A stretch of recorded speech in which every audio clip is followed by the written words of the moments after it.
On the fourth day of the statewide plastic ban, Maharashtra woke up to news that pointed to two things. 1. The government did not think its plan through before implementing it, and 2. It weakened its intent by modifying the entire initiative. The government should, first and foremost, order big manufacturers to change their packaging. With the large market that Maharashtra offers and the state's high gross domestic product and per capita income, these companies would have good reason to comply with the order. Big manufacturers got by before plastic became an everyday necessity, and it should be no different now.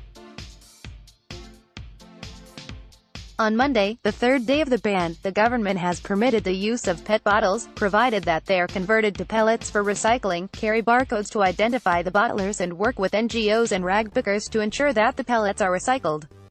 Plastic pollution. Reuters. The state is also expected to allow retailers to pack groceries in pouches made of plastic over 50 microns, again with conditions such as bearing the source and setting up collection and recycling mechanisms. This was something the organized dairy sector had claimed it could not handle. It is odd to see the government give in to the demands easily, as complaints from citizens about the plastic ban have been negligible in comparison. Organized groups and lobbies have been at it to break the apparently not-so-resolute government's plans. It is axiomatic that lobbies prevail while citizens lose out almost always. When the structured, politically influential dairy sector has pleaded helplessness, how one can expect the retail sector to deal with the new rules is something the government has not explained. The state has also not defined who can be considered a retailer. If it refers to organized retailers like chains of departmental stores, then the government has not taken into consideration the smaller vendors in semi-urban areas and villages, where handing over goods in plastic pouches is the norm. This is clearly discriminatory. Just walk around a departmental store and look at 4 items using plastic.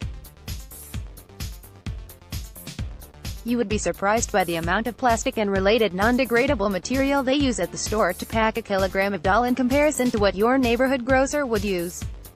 He is not someone who can use barcodes, collect and recycle the plastic. No doubt, the thin plastic bags people use to carry vegetables and tea when bought from roadside vendors are an environmental hazard. They are not recyclable, choke drains and cause water logging rather quickly. Even rag pickers treat them with disdain. To think that discarded plastic that is thicker does not pose the same challenges is to live in a fool's paradise. The relaxations, what about milk sachets, for instance, are likely to weaken the resolve of citizens who have readily complied with the ban and are easing themselves into it by changing their way of life. It defies logic to believe that the civic bodies that miserably failed to implement the earlier ban on thinner plastic will be able to deal with the latest ban, which allows something for someone and not for others. Like with the earlier ban on plastic under 30 microns and under 50 microns, the nod and the wink would be back. Updated date, June 26, 2018, 5:11 p.m.